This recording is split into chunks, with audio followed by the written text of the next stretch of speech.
Assalamualaikum warahmatullahi wabarakatuh. Sore teman-teman semua, kembali lagi di channel YouTube Kandang Budi Luhur. Terima kasih teman-teman sudah nyimak video-video kita. Nah, pada kesempatan sore hari ini kita sudah berada di kandang Bumi Ngagli. Ya. Jadi ini kali liputan kedua kita di kandang Bumi Ngagli, masih bersama dengan Mas Rahmat Setiawan. Nah, jadi pelaku penjual 4 mobil ya. Kemudian dipakai buat beternak. Nah, Mas Rahmat mungkin bisa kenalan lagi ke teman-teman Kandang Budi Luhur, Mas Rahmat. Iya, perkenalkan sebelumnya nama saya Rahmat Setiawan. Saya murid dari Ustaz Syafi'i ini. Saya belajar banyak tentang peternakan dengan Mas Syafi'i. Beliau adalah guru saya.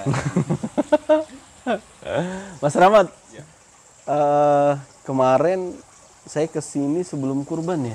Iya, Sebelum kurban. Mungkin mau tanya dulu nih, ini udah berapa bulan Mas? Peternaknya udah 1 tahun? Hampir 1 tahun. Hampir? Berarti belum? Belum. Selesai kandangnya kemarin bulan apa? Sekitar bulan Januari Februari lah. Oh, Januari Februari. Tapi isinya bulan Maret ya. Saya pesen Mas Syafi'i yang 10 ekor. 10 ekor udah laku semua? Laku semua itu waktu. Laku semua bulan Maret. Berarti Maret besok 1 tahun. Iya. Betul. Oke. Jadi udah 1 tahun berjalan. Nah, Mas Rahmat, 1 tahun berjalan beternak, ya kan? Kemudian sudah melewati 1 fase kurban. Kesulitan kita mulai dari mungkin kesulitan dalam beternak selama 1 tahun ini apa, Mas? Yang jelas kesulitan sekarang itu bakalan. Bakalan? Iya. Ya, Maksud bakalan? Harga ternak sekarang setelah Idul Adha itu ternyata cukup tinggi juga, cukup mahal. Jadi biasanya momentum Idul Adha itu biasanya turun loh. Ini kok malah tambah tetap naik. Tapi kan kenaikan harga bakalan diikuti dengan kenaikan harga jual. Iya. Artinya kan kalau masalah harga dia menyesuaikan.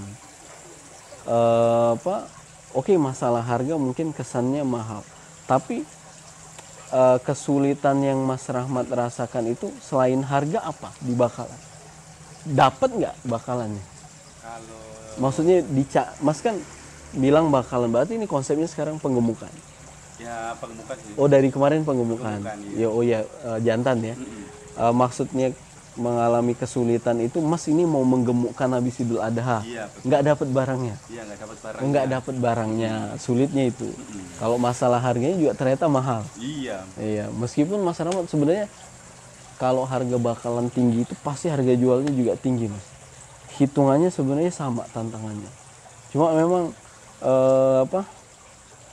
kesannya ya lebih mahal gitu. Nah, selain itu kesulitan, selain bakalan yang susah, berarti sekarang nggak jalanin penggemukan. Sekarang masih jalan ini, Masih ada berapa ekor lah, ada sekitar 12 ekor. 12 ekor. Ada Jantan betina? jantan ada, betina ada. Yang kesulitan kemarin jantan atau betina? Betina kemarin. Oh, betina. Iya, pengemukan betina kemarin. Bulan apa waktu itu cari betina, Mas Rahmat? Saya ikut ke grup itu sekitar bulan Juli Agustus lah. Juli Agustus. Cari bakalan betina. Bakalan Buat digemukkan. Nggak dapet sampai Januari ini nggak dapet. Ya karena saya peternak baru ya, mungkin agak susah dicari untuk bakalan itu, untuk mendapatkan bakalan betina itu. Oke, berarti kesulitannya pertama di situ.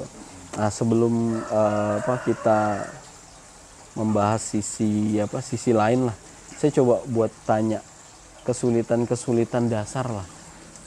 Susah nggak gemukin ternak gitu, susah nggak nanganin penyakit ternak, sudah ada kematian atau belum gitu? Selama ini ya kita sudah pelihara sekitar hampir 30, sama ini yang 40-an ekor itu, alhamdulillah tingkat kematian belum ada. Belum ada sampai hari ini. Alhamdulillah. Nggak pengen juga ya? Iya, nggak. Mungkin saya belajar treatment ya, dasar sama Mas Syafi'i dulu. Ketika domba datang itu kita apakan treatmentnya. Obat juga udah nyetok ya? Kita udah stok obat, jadi kita suntik obat cacing. Oh, dulu beli juga smart sehat ya?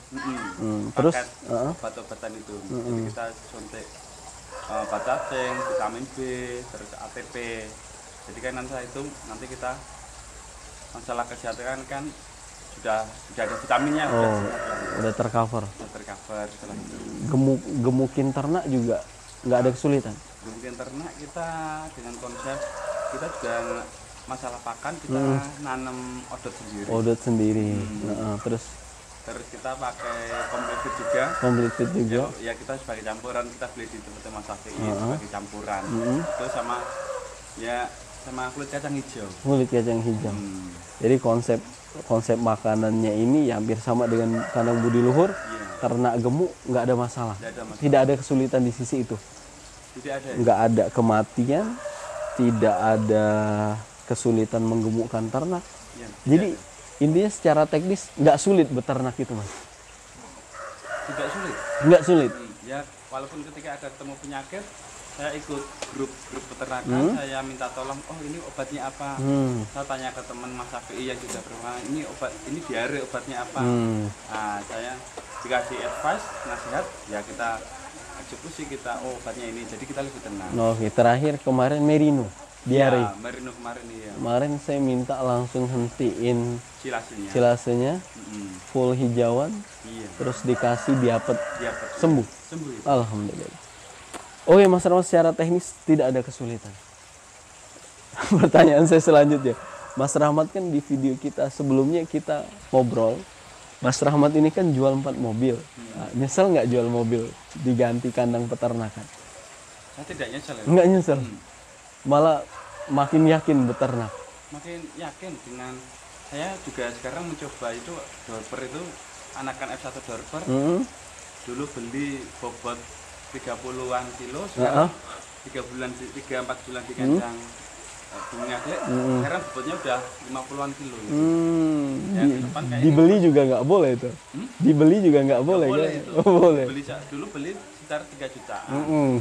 Mau dibeli teman Mas Safi 5.500.000. Saya udah untung 2,5 juta ya. Nggak boleh. Asumsi 3 bulan, 4 bulan, sebulan habis biaya pakan 200.000 aja lah. Saya masih 200.000 kali 4, 800 ya. 1 juta lah. Saya udah untung 1,5 juta. Per bulan saya untung 500.000. Itu pun nggak dilepas. Iya, 1 ekor itu ya. Oke, berarti 4 mobil dijual nggak menyesal? Tidak menyesal. Tidak menyesal. Terus kandang kan kapasitas berapa sekarang, Mas? Kapasitas kandang itu sekitar 40-50 ekor. 40-50 ekor. Dengan melihat dengan keyakinan Mas bahwa tidak menyesal, kemudian semakin optimis ya. Tadi sampel dorper lah kenaikan harga, kalau dijual pun mendapatkan keuntungan. Mas dari segi kapasitas kandang juga punya keinginan buat tambah. Punya keinginan yang kuat buat tambah. Depan pengen seperti itulah, kita bisa ya impian sih bisa breeding, bisa mencetak F1 dorper sendiri lah. Oh, jadi breeding domba unggul. Iya, genetik unggul. Jadi ya Mas Rahmat yakin lah ya menatap dunia peternakan ini, nggak nyesel jual 4 mobil, digantiin peternakan nggak ada nyesel, luar biasa. Jadi biasanya juga ngelihat Mas Rahmat ini termasuk yang sambil kerja ya Mas ya, di Telkom ya. Tapi Sabtu Minggu mandiin ternak, day to day bapak ya Mas ya, yang mantau perkembangan ternak. Tapi luar biasa ya. Mas, saya juga pengen tanya ini, satu periode kurban Mas lewatin ya. Mas lewatin nih. Kemarin kurban untung nggak? Alhamdulillah untung. Untung? Iya. Berapa ekor yang dijual? Kemarin tuh kita nyetok sekitar 27 ekor. 27 ekor? Ya, seminggu sebelum Idul Adha, alhamdulillah udah laku semua. Wih, 27 ekor kurban pertama, seminggu sebelum kurban udah laku semua.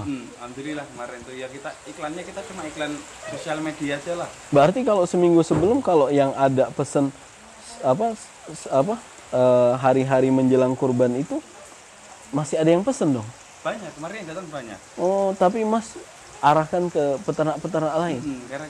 Karena ya kita tidak ngambil dari peternak yang lain, ya kita bilang habis, kalau mau ngambil ke tempat teman. Oh, silakan. Jadi lebih percaya diri jual hasil kandang sendiri.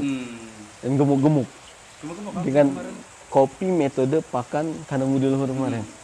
Rata-rata kemarin di atas 30-an kilo lah, 35 itu. Jadi kemarin 27 ekor seminggu sebelum kurban habis, keuntungan berapa?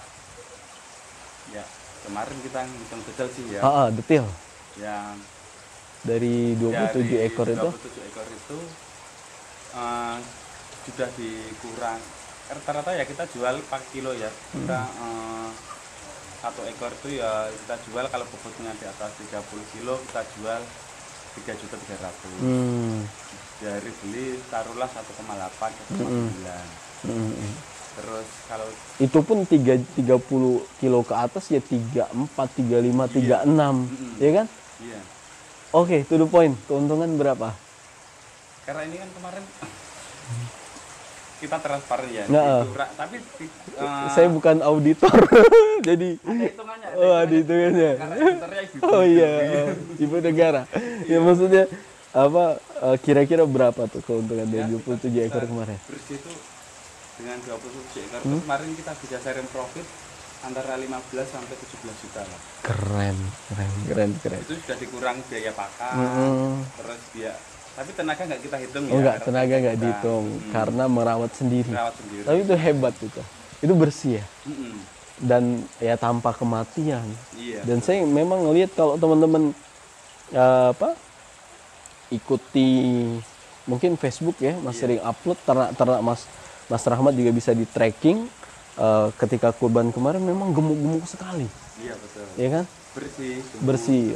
Itu juga semoga dijaga terus Mas metode pakannya. Iya. Kemudian caranya. Yang unik dari Mas Rahmat ini saya akui setiap seminggu sekali dimandiin, diumbar. Iya. Jadi ini hal yang ya menurut saya memang menyita waktu. Tapi ternyata kalau kita di kampus itu kan penelitian, kita tambahin variabel nih. Ternak dikasih makan yang sama. Ya kan? Mas Rahmat sama saya kasih makan sama, tapi Mas tambahin variabel dimandiin, sama diumbar. Ternyata hasilnya jos. Iya, kemarin. Ternaknya kembung-kembung. Alhamdulillah banyak yang bilang ternaknya, jadi datang sebelum misalnya 2 bulan yang lalu sama sekarang dia kaget lah. Kaget lah, ya saya bawain, saya bakalan 10 dari saya, ya kan? Awalnya meragukan, ya kan? Tapi kan saya udah bilang ini udah setengah jadi. Ternyata digas. Jadi babi semua, sorry, nanti maksudnya jadi gemuk kayak babi kan? Bobotnya datang paling 20-an kilo itu nyampe kurban itu ditimbang ya 35 kiloan. 35 kiloan. 15 sampai 17 juta keuntungan bersih. Iya kemarin dengan 26 ekor. 20. Berarti Mas Rahmat juga buat kurban tahun ini bulan-bulan Februari, Maret ini juga udah harus mulai isi, Mas. Iya, sudah mulai persiapan untuk isi. Jadi kayaknya itu juga yang buat Mas Rahmat makin pede beternak ya. Iya, di momentum kurban itu emang ya kemarin memang sangat-sangat menguntungkan. Ya, saya sebagai yang tahun pertama, sebagai pemula ya cukup lumayan ternyata. Ketika itu memang ternak itu dirawat betul ya. Dirawat betul. Apalagi nggak ada kematian, nggak ada faktor pengurang juga. Iya betul, nggak ada kematian. Terus kita jual ke marketing, kita jual pakai sistem kiloan. Jadi teman-teman yang beli kan dia percaya, oh ternyata bobotnya segini. Oke. Iya, ternaknya bersih gitu. Ternaknya bersih gitu ya. Alhamdulillah yang datang ke sini tuh 90% beli. Yang melihatkan dia. Iya, karena yakin sama ternaknya. Oke, Mas. Mas Rahmat kan tadi bilang ternaknya bersih. Ini kan pakai kandang galvalum ya kan, lantai selat plastik. Nyaman nggak dengan kandang ini, Mas? Sampai hari ini? Nyaman. Nyaman ya? Iya.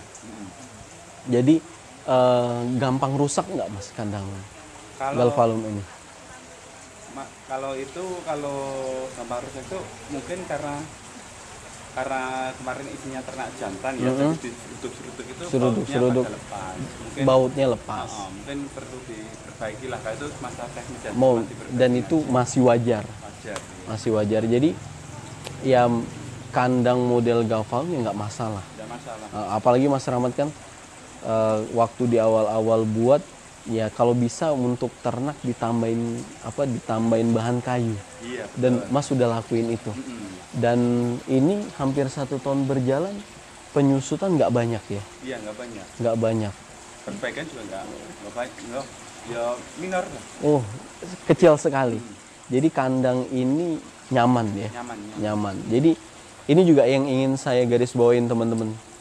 Jadi sebenarnya untuk pilihan kandang bebas gitu. Jadi kita nggak boleh ganggu kenyamanan orang lain.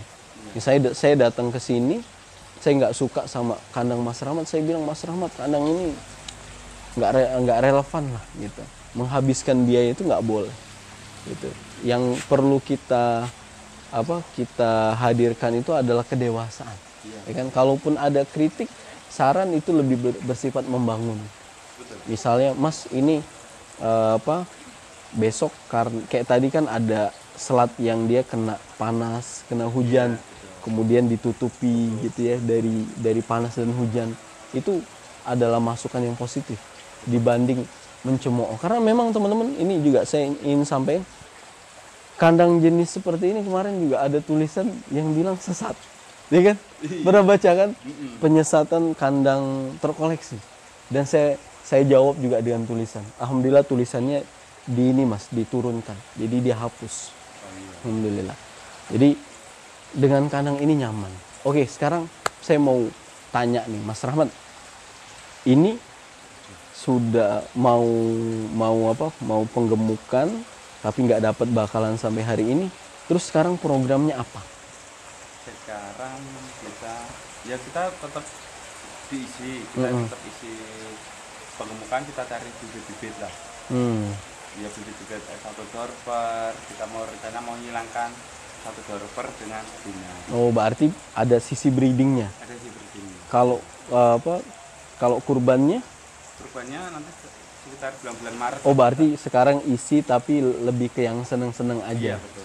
Oke, berarti memang meskipun setelah kurban sampai hari ini belum menjalani breeding betina ya.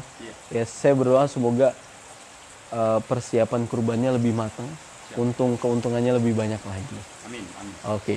Bisa bermanfaat. Mas sekarang punya dorper, kemudian mau breeding nih ya. Ini konsep pakannya seperti apa sekarang? Konsep pakan kita pakai hijauan. Hijauan? Kita di depan kandang itu ada kas desa, kita nyewa kas desa ya. Sewa kas desa. Ini juga yang saya mau bahas teman-teman. Jadi Mas Rahmat nyewa lahan kas desa, saya lihat itu lahannya selain ditanamin rumput juga ditanamin pisang. Iya, betul. Dan pisangnya sudah ada di hadapan kita. Jadi teman-teman, Mas Rahmat ini sewa lahan kas desa berapa meter, Mas? Luasnya ya sekitar 800-an meter. 800 meter, teman-teman. Selain ditanemin odot ya? Odot, iya. Odot sama indigo vera lah. Odot, indigo vera juga ditanemin pisang. Oke, 800 meter. Ini buat pakan breeding tadi ya. 800 meter ditanemin odot, indigo vera sama pisang kapendis. Odotnya berapa meter? Odot ya sekitar 600-an meter. Odot 600 meter. Terus indigo vera? Sekitar indigo vera paling belakang sekitar 100-an meter. 100, paling belakang. Kemudian yang pisangnya? Pisang Cavendish. Berapa meter? 100 meter. 100-an meter lah. Ada berapa batang yang bisa ditanam pisang Cavendish ini? Dulu kita nanam kita beli bibit dulu ya, sekitar begini tuh harga 15.000 lah. 15.000. Kita tanam sekitar tahun yang lalu. Kita sekitar beli 20-an bibit. 20-25 lah. Kita pilih-pilih ya, kita tanam semuanya. Ditanam semua 25 itu hidup semua? Hidup semua. Di lahan 100 meter. Nah, saya kan menarik ini kalau teman-teman datang ke kandang Mas Rahmat ini, selain view-nya enak ya. Kemudian di sini juga ada percik air kolam ya kan, ada gazebo, ayunan, ngelihat ternak, terus ada buah-buah, teman-teman bisa lihat, ada jambu ya, ada jeruk. Durian juga ada. Durian juga ada, meskipun buahnya 1. Jadi yang menarik itu ini Cavendish pada berbuah. Alhamdulillah sekarang Cavendish ya hampir 20-an pisang berbuah lah. 20. Ini yang sudah dipanen berapa pohon? 2 pohon kemarin. 2 pohon. Ini dijual atau diapain? Sementara karena ini panen pertama. Ya kita bagikan ke dicicipi dulu. Dicicipin dulu. itu udah berbuah semua, anakannya juga udah makin banyak. Ya banyak lah. Tapi setiap kalau pisang itu kan misalnya satu yang gede, untuk anakannya kan kita hidupkan satu. Oh, satu. Kalau misalnya ada yang lain, kita beberapa kita pindah dulu ke lokasi yang lain. Oke. Atau tetangga ada yang minta. Oke, Mas, saya lihat ini pisangnya pada berbuah. Kalau dijual, saya penasaran harga sewa lahannya di 800 meter itu berapa per tahun? Oh iya, harga sewa itu 950.000 setahun. 950.000. Artinya kalau pisang-pisang Cavendish ini dijual, itu bisa membayar sewa lahan. Ya, itu emang dulu awal ketika saya mau sewa itu, saya emang nanam pisang itu untuk menyewa per tahunnya.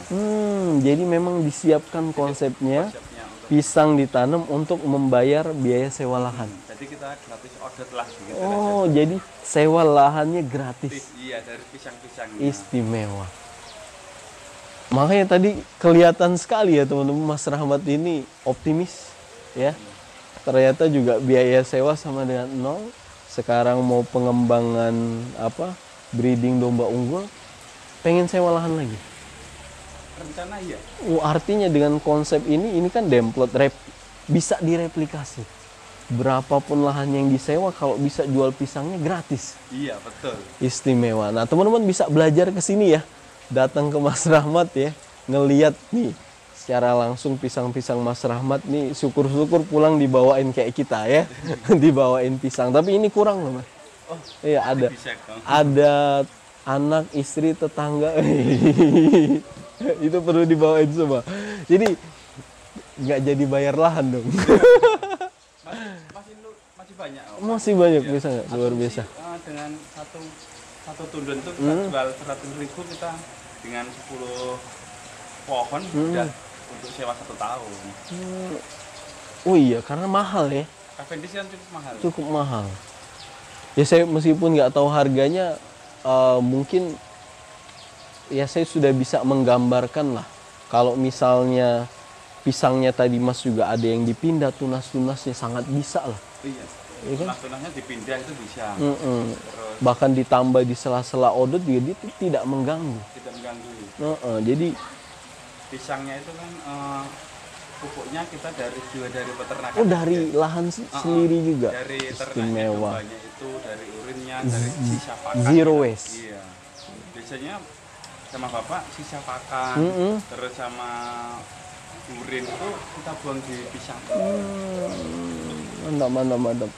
Oke, Mas Rahmat, terima kasih sudah berbagi bersama kita, Kandang Budi Luhur dan teman-teman semua pada kesempatan sore hari ini. Semoga Bumi Ngaglik Farm ya sesuai dengan mimpi dan cita-cita Mas Rahmat. Saya penasaran aja ya, setelah jual 4 mobil tobat atau enggak. Ternyata makin semangat. Iya. Makin semangat. Ya semoga apa yang dimimpikan bisa terwujud. Amin. Ya. Bumi Ngaglik Farm semoga makin berkembang. Ya. Kandangnya juga bisa terus dijaga keawetannya. Biar orang bisa banyak menyaksikan lah perkembangan dan cerita-cerita positif dari Bumi Ngaglik Farm. Oke, itu teman-teman semua yang bisa kita bagikan pada kesempatan sore hari ini. Terima kasih banyak. Silakan main ke sini. Ini alamatnya di mana, Mas? Di Ngaglik, Sumbersari, Sleman, Ngaglik, Sumbersari, Moyudan, Sleman. Oh, Moyudan maksudnya. Oke, itu teman-teman semua. Makasih banyak. Wassalamualaikum warahmatullahi wabarakatuh.